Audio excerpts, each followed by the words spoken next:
Thank you for joining us here on the NPTE Final Frontier podcast. My name is David. And my name is Emily. Today, we are breaking down how brain lesions affect movement patterns. So I'm going to hand it over to David to kick it off with a question. All right, here is the question. A patient presents with resting tremor, bradykinesia, and rigidity. Which structure is most likely affected? Is it A, cerebellum? Option B, basal ganglia? Option C, brainstem? Or is it option D, somatosensory cortex? All right, let's start off with breaking down each option choice. Starting off with option A, the cerebellum. Now, what does the cerebellum control? Yep, the cerebellum controls coordination, precision, and timing of movement. Now, when the cerebellum is damaged, you will see things like a tremor. What type of tremor? That would be an intention tremor. Now, remember, that's a tremor that appears during movement, not at rest.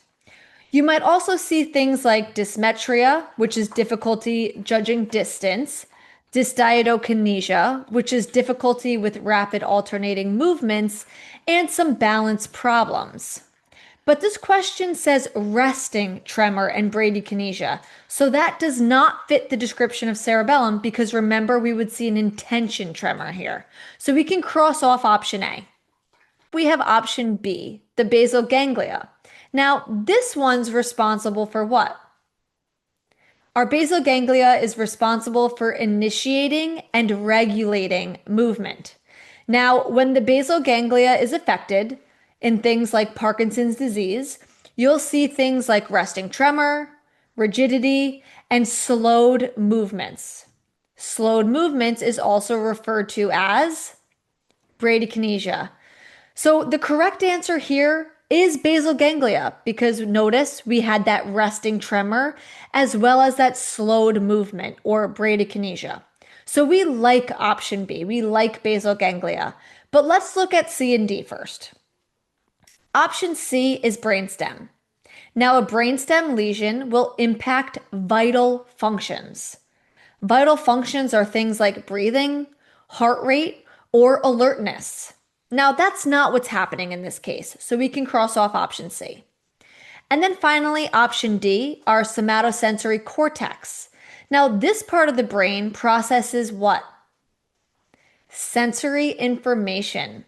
You'd see changes in light touch, proprioception, or even pain, but we wouldn't really notice tremors or rigidity. So we can also cross off option D, confirming that option B, our basal ganglia, is in fact the correct answer choice for this question. Great job.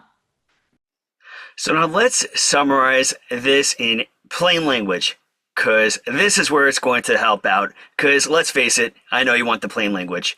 If the cerebellum is involved, you'll see problems with coordination and timing. Think of someone who's trying to touch their nose and then they miss it. That's ataxia or dysmetria. They may have an intention tremor that appears when they move as well.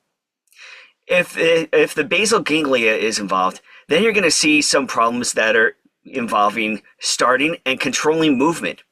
That's bradykinesia or slowness, rigidity, and resting tremor. That's present even when the person isn't moving. Classic example would be something like Parkinson's disease. If the cortex is involved, especially the motor or sensory areas, you'll see a loss of voluntary movement or sensation, depending on the side of the lesion. And if it's the brainstem, think vital signs, changes in consciousness, cranial nerve involvement, or autonomic control. All right, so for one final wrap up, here are the key takeaways of everything David and I have mentioned. So if we see a tremor that's happening at rest, it is a problem with which area? The basal ganglia. And if we see a tremor with movement, think cerebellar. Remember, that's an intention tremor. So our cerebellum, problems with smoothness and precision, Problems with our basal ganglia, we'll start to see some difficulties with starting or initiating movement, as well as the speed of movement. Remember, both deal with movement, but one is more with accuracy, and the other one is all about initiation. All right, now that you heard this episode, here is a quote from Thomas Edison. Many of life's failures are people who did not realize how close they were to success when they gave up. Do not give up. You are so close to achieving your dream and you may not even know it. Keep on fighting for it. Keep on taking the steps and keep on moving forward. You are powerful. You are strong. You are a final frontier warrior. You will pass. Thank you very much for listening. For more information on NPTE Final Frontier, please visit npteff.com. You can also check out all of our social media platforms such as Facebook, Instagram, X, and TikTok. Till next time, have a great day and a powerful tomorrow. Thank you once again.